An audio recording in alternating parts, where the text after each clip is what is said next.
Hi everyone, स्वागत करती हूँ आप सभी का आज के इस बहुत इंपॉर्टेंट वीडियो में। आज की वीडियो में मैं आप लोगों के साथ में डिस्कस करने वाली हूँ रीट साइंस की 35 नंबर की क्लास। जैसा कि आप सबको पता है कि हम रीट साइंस के लिए प्रिपेयर कर रहे हैं और मैं आप लोगों के साथ में कंप्लीट जो सिलेबस है उसको डिस्कस कर रही हूँ। टोटल 34 क्लासेस हम लोग ऑलरेडी डिस्कस कर चुके हैं। 35th क्लास में हम लोग जो है वो कुछ प्रीवियस क्वेश्चंस देखने वाले हैं। 34 नंबर की जो क्लास थी उसके अंदर हम लोगों ने बायोडाइवर्सिटी वाले टॉपिक को डिस्कस किया था और आज उसके रिगार्डिंग हम लोग कुछ प्रीवियस क्वेश्चन देखने वाले हैं। कुछ कुछ क्वेश्चंस जो पहले आए हुए हैं, इंपॉर्टेंट है, आने के चांसेस है और जहां पर लगेगा वहां पर हम लोग एक्सप्लेनेशन भी देखेंगे और जहां जरूरत नहीं होगी वहां हम लोगों ने एक्सप्लेनेशन नहीं देखा है।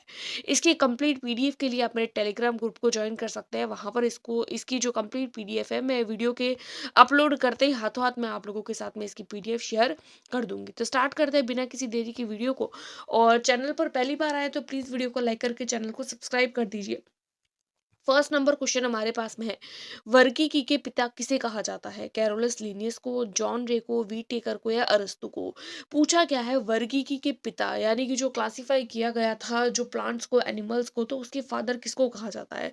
तो हम लोगों ने देखा है कि वर्गीकी के जो पिता है वो कैरोलस लीनियस है। तो यहाँ पर फर्स्ट नंबर क्वेश्चन का हमारा ए ऑप्शन राइट हो जाएगा, जिसका एक्सप्लेनेशन और कुछ इंपॉर्टेंट पॉइंट्स भी हम यहाँ पर देखने वाले हैं कि भाई जीव विज्ञान के जनक अरस्तु है, वनस्पति विज्ञान के जनक थ्रियोफ्रास्टस है, जंतु विज्ञान के जनक भी अरस्तु को कहा जाता है और जीवधारियों के वर्गीकरण का जो वैज्ञानिक आधार था वो जॉन रे के द्वारा दिया गया था।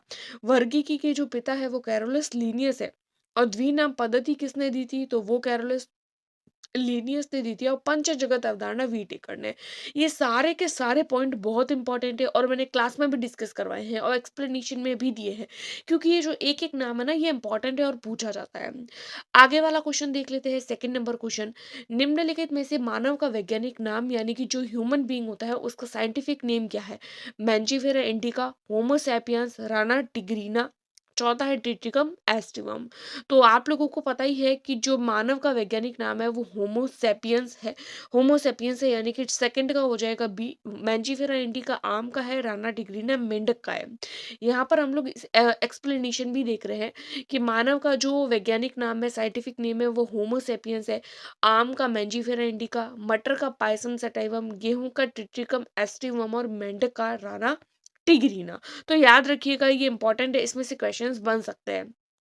थर्ड नंबर क्वेश्चन है, जीवधारियों की पंच जगत प्रणाली किसने दी? भाई पांच जगत प्रणाली को डिटेल में हम लोगों ने देखा है तो ये तो बहुत इजी है। Carolus Linnaeus, Whittaker, John Ray और अरस्तु। और इसकी एक्सप्लेनेशन हम लोगों ने फर्स्ट क्वेश्चन में भी देखा है। पंच जगत अवधारणा किसके द्वारा दी गई? तो पंच जगत अवधारणा किसके द्वारा दी गई है? तो वो दी गई है आर एच वी टेकर के द्वारा। तो यहाँ पर थर्ड नंबर क्वेश्चन का हो जाएगा B will be right answer. Fourth number question देख लेते हैं, निम्नलिखित में से कौन पादप जगत के उभयचर कहलाते हैं? पादप जगत के उभयचर कौन होते हैं? Thallophyta, pteridophyta, bryophyta. और फोर्थ पर है जिम्नोस्पर्म। तो जब हम लोगों ने क्लास में देखा था तब भी मैंने बताया था कि ये पॉइंट इंपॉर्टेंट है और ये क्वेश्चन भी इंपॉर्टेंट है कि पादप जगत के उभयचर कौन कहलाते हैं? तो वो कहलाते हैं ब्रायोफाइटा। तो यहाँ पर 4 नंबर क्वेश्चन का सी विल बी राइट आंसर, जिसका एक्सप्लेनेशन देख लेते हैं कि ये पादप जगत के उभयचर यानी ब्रायोफाइट्स जो होते हैं वो पादप जगत के उभयचर कहलाते हैं। यह पादप ऐसा होता है जिसमें वास्तव में पत्तियां, मूल, तना नहीं होता है, यानी वास्तव की पत्तियां, मूल और तना नहीं होता है। यह जो पादप होता है वो तना, पत्ती जैसी संरचना में विभाजित होता है, यानी कि इसमें ओरिजिनल जो होता है वो नहीं होते हैं लेकिन उस तरीके की संरचनाओं में विभाजित रहते हैं। इनमें पादप का शरीर एक भाग से दूसरे भाग तक जल तथा दूसरी चीजों के संवहन के लिए विशिष्ट तक नहीं होते हैं। ब्रायोफाइटा में लीवर, वर्ट और मांस आते हैं। इनमें जनन थैलस के विखंडन या फिर गैमा के द्वारा होता है और लैंगिक जनन जो होता है वो पौधों पर निर्भर करता है, जिसका एग्जाम्पल हम लोग मॉस, फ्यूनेरिया और मर्केशिया। आगे देख लेते हैं फिफ्थ नंबर क्वेश्चन, कवक मूल किसमें पाई जाती है? मूल यानी जड़ और कवक यानी कवक यानी कि ऐसी जड़ जिसके अंदर कवक जुड़ी हुई रहती है। तो ऐसा कौन सा पादप होता है? साइकस होता है, पाइनस होता है, बरगद होता है या सभी है? तो मैंने क्लास में भी बताया था और बोला भी था कि ये इंपॉर्टेंट है भाई, कवक मूल किसमें पाई जाती है? तो वो पाइनस में पाई जाती है। तो फिफ्थ नंबर क्वेश्चन का आप लोगों की B will be right answer, जिसका एक्सप्लेनेशन है कि कुछ पादप की जड़ें कवक से सहयोग कर लेती है, यानी जड़ें जो होती है उनको भी फूड वगैरह की जरूरत रहती है ना, और वो जमीन में बंधे रहने के लिए कुछ कवकों के साथ में जुड़ जाती है, तो उसको कवक मूल बोलते हैं, और इसका बेस्ट एग्जाम्पल है पाइनस। नेक्स्ट क्वेश्चन है सिक्स्थ नंबर क्वेश्चन, निम्नलिखित में से पुष्पी पादप कौन से है, यानी ऐसे पादप जिसके अंदर पुष्प पाए जाते हैं। ऑप्शंस दिए हैं हम लोगों के पास में, टेरिडोफाइटा, थैलोफाइटा, जिम्नोस्पर्म या आवर्त बीजी। तो जिनमें पुष्प होते हैं वो होते हैं आवर्त बीजी, तो यहाँ पर सिक्स्थ का हो जाएगा D will be right answer. Next question देख लेते हैं सेवंथ नंबर, निम्नलिखित में से कौन चपटे क्रमी कहलाते हैं। चपटे क्रमी कौन से है, प्लेटी हेलमिंथीज, एसके हेलमिंथीज, जिम्नोस्पर्म या टेरिडोफाइटा। तो चपटे क्रमी कौन से होते हैं, तो वो होते हैं प्लेटी हेलमिंथीज, यानी कि सेवंथ का हो जाएगा a will be right answer. जिसका एक्सप्लेनेशन देख लेते हैं हम लोग। प्लेटी हेलमिंथीज को चपटे क्रमी भी कहा जाता है। इस संघ के अधिकांश जंतु मनुष्यों और अन्य प्राणियों पर परजीवी के रूप में भी पाए जाते हैं, और इनमें वास्तविक देहगुआ नहीं होती है। इसके कुछ एग्जाम्पल है प्लिनेरिया, टीनिया आदि। ठीक है, आगे क्वेश्चन है एट्थ नंबर, जंतु जगत का सबसे बड़ा संघ कौन सा है। भाई ये तो बहुत इंपॉर्टेंट है, जंतु जगत का सबसे बड़ा संघ, एनिलिडा, ऑर्थोपोडा, निडेरिया या फिर एसके हेलमिंथीज। तो ये मैंने क्लास में भी बताया था, अगेन से बता रही हूँ, जंतु जगत का सबसे बड़ा संघ कौन सा है, तो वो होता है ऑर्थोपोडा। तो एट्थ नंबर क्वेश्चन का B will be right answer, जिसका एक्सप्लेनेशन देख लेते हैं हम लोग। ऑर्थोपोडा जंतु जगत का सबसे बड़ा संघ होता है। इसका जो शरीर होता है वो खंडों में बटा हुआ होता है। खुले प्रकार का रक्त परिसंचरण तंत्र पाया जाता है, जिसमें ऑर्थो का अर्थ होता है संधि और पोडा का अर्थ होता है उपांग या ऑर्गन्स, हमारे बॉडी के ऑर्गन्स। आगे देख लेते हैं नाइन्थ नंबर क्वेश्चन, कीट वर्ग किस संघ में आता है। कीट वर्ग की बात हो रही है, मोलस्का में, मत्स्य में, मत्स्य है यहाँ पर, एनिलिडा में, ऑर्थोपोडा में। तो अभी हम लोगों ने देखा है कि कीट वर्ग किस में आता है, तो वो आता है ऑर्थोपोडा में। ऑर्थोपोडा का एक्सप्लेनेशन हम लोग यहाँ पर कर चुके हैं। तो यहाँ पर कीट वर्ग किस में आता है, ऑर्थोपोडा में। तो यहाँ पर नाइन्थ नंबर क्वेश्चन का हो जाएगा D will be right answer. Tenth number question देख रहे हैं हम लोग, निम्नलिखित में से छिद्र युक्त शरीर किस संघ के जंतुओं का होता है, यानी ऐसे जंतु जिनका शरीर छिद्र युक्त होता है, कौन सा है वो, पॉरीफेरा, निडेरिया, एस्केल्मेंथीजो, ऑर्थोपोडा। तो छिद्र युक्त शरीर जो होता है वो कौन से जंतुओं का होता है, तो वो होता है पॉरीफेरा का। तो टेंथ नंबर क्वेश्चन का a will be right answer. Explanation देख लेते हैं, क्योंकि ये चीजें जो है वो थोड़ी सी टफ है, बार बार रिवीजन मांगती है। पॉरीफेरा का अर्थ होता है ऐसे जीव जिनका शरीर छिद्र युक्त होता है। इन जीवों के पूरे शरीर पर छिद्र होते हैं, और इन छिद्रों को ऑस्टिया बोलते हैं। ये अचल होते हैं और किसी भी आधार पर चिपके हुए रहते हैं, भाई चल नहीं पाते हैं ये। आगे देख लेते हैं 11 नंबर क्वेश्चन, मछलियों का हृदय होता है, यानी मछलियों का हृदय कितने कोष्ठीय होता है, एक कोष्ठीय, चार कोष्ठीय, दो कोष्ठीय या अनंत कोष्ठीय। तो मछलियों का जो हृदय होता है वो दो कोष्ठीय होता है। तो यहाँ पर हमारा 11th का हो जाएगा c will be right answer. और मानव का हृदय जो होता है वो चार कोष्ठीय होता है, दो आलिंद दो निलय, जबकि मछलियों में एक आलिंद एक निलय, तो दो कोष्ठ हो गए। आगे देख लेते हैं हम लोग, सरीसृप व पक्षी दोनों के बीच की योजक कड़ी कौन सी होती है। सरीसृप यानी कि जो सरीसृप भी है, पक्षी भी है, जो उड़ भी सकता है, और सरीसृप दोनों के बीच की योजक कड़ी है, दोनों के थोड़े थोड़े गुण होते हैं। स्तनधारी है, एस्केहेलमिन्थीज है, ऑर्कियोप्टेरिस है या ऑर्थोपोडा है। तो सरीसृप और पक्षी की जो बीच की कड़ी होती है वो ऑर्कियोप्टेरिस होती है, और ये मैंने नोट्स में आप लोगों को नोट पॉइंट में बताया था, और ये बहुत इंपॉर्टेंट है, बहुत ज्यादा इंपॉर्टेंट है। तो यहाँ पर हमारा 12th का हो जाएगा c will be right answer.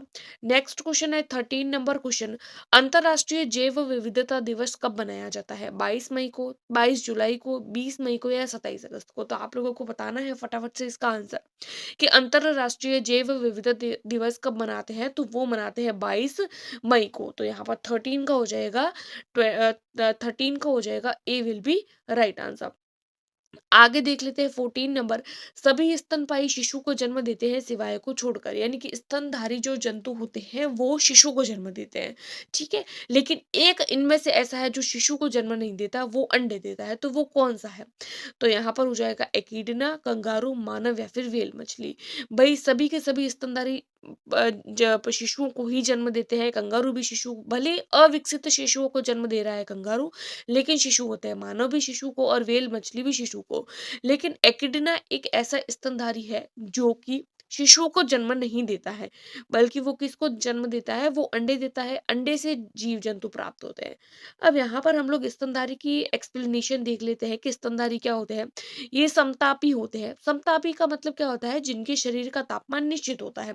जैसे मानव का शरीर है तो उसका टेम्परेचर फिक्स है कि उनका टेम्परेचर जो है वो 37 डिग्री ही होता है, इसके आसपास ही होता है, तो हम समतापी प्राणी हैं।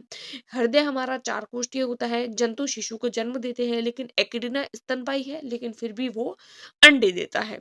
तो यहाँ पर हमारा राइट आंसर हो जाएगा a will be right answer, यानी कि एकिडना। 15 नंबर क्वेश्चन है, संपूर्ण विश्व में कितने जैव विविधता हॉटस्पॉट है, कितने जैव विविधता हॉटस्पॉट है, 33, 100, 20 या फिर 34। तो यहाँ पर हो जाएगा 34, 34। जैव विविधता हॉटस्पॉट वो क्षेत्र होते हैं जहां पर किसी न किसी जंतु को या फिर किसी न किसी पौधों को नुकसान होता है मानव के हित के लिए। मानव अपने हित के लिए जो है वो जैव विविधता को नष्ट करने की कोशिश कर रहा है। नेक्स्ट क्वेश्चन है, भारत में जैव विविधता एक्ट कब बनाया गया? जैव विविधता एक्ट भारत में कब बनाया गया? 2002 में, सन 2000 में, सन 2021 में या सन 2010 में? तो जैव विविधता एक्ट कब बनाया गया? तो वो बनाया गया था 2002 में। तो 16 का हो जाएगा a will be right answer. 17 number question है, भारत का राष्ट्रीय जलीय जीव कौन सा है? व्हेल मछली, तारा मछली, गांगेय डॉल्फिन या फिर पता नहीं। भाई इतना इजी है, भारत का राष्ट्रीय जलीय जीव। ये क्वेश्चन आप लोगों का होमवर्क क्वेश्चन है, इसको आप लोग मुझे कमेंट में बताएंगे। नेक्स्ट क्वेश्चन है 18 नंबर, निम्नलिखित में से किसका शिशु मार्सुपियन नामक थैली में विकसित रहता है? इंपॉर्टेंट है, जब मैंने क्लास ली थी तब बहुत बहुत इंपॉर्टेंट बोला था, अभी और बता रही हूँ आप लोगों को। मार्सुपियन नामक थैली में किसका जो है वो शिशु रहता है? कंगारू का, व्हेल का, एकिडना का या मानव का? तो मार्सुपियन थैली में किसका शिशु रहता है? तो वो रहता है कंगारू का। तो 18 का हो जाएगा a will be right answer. 19 number question है, जिन पौधों का शरीर जड़, तना व पत्ती में विभेदित नहीं होता है उनको क्या कहते हैं? यानी जड़, तना, पत्ती में विभेदित न हो उसको क्या बोलते हैं? ऐसे पादप को थैलस बोलते हैं, क्रिप्टोगेम, निमेटोड या फिर झाड़ी, तो उनको बोला जाता है थैलस। तो यहाँ पर 19 का हो जाएगा a will be right answer. Last question 20 number, जिनमें एक बीज पत्र होता है क्या कहलाता है? भाई ऑब्वियसली एक बीज पत्र वाले को क्या बोलेंगे? द्विबीजपत्री, एक बीजपत्री, बहुबीजपत्री या बिना बीज पत्र का? तो नाम से ही पता चल रहा है एक बीजपत्री। तो ये क्वेश्चन भी आप लोगों का होमवर्क क्वेश्चन हो जाएगा। HW क्वेश्चन मैंने आप लोगों को 2 क्वेश्चन दिए, एक तो ये वाला क्वेश्चन और एक मैंने आप लोगों को दिया है, वो दिया है मैंने आप लोगों को, कौन सा वाला दिया है? वो दिया है ये 17 नंबर क्वेश्चन। तो ये 2 क्वेश्चन आप लोगों को होमवर्क करने हैं और 35 तक क्लासेस हम लोगों ने डिस्कस कर ली है। अभी 1-2 टॉपिक्स आई थिंक और है, उनको भी करवाऊंगी, देन हमारी बायोलॉजी कंप्लीट हो जाएगी। उसके बाद में या फिर तो हम लोग आई थिंक फिजिक्स शुरू करेंगे। सो इसकी पीडीएफ के लिए आप मेरे टेलीग्राम ग्रुप को ज्वाइन कर सकते हैं। आज की वीडियो में इतना ही, मिलते हैं नेक्स्ट वीडियो में, तब तक के लिए टेक केयर, गुड बाय।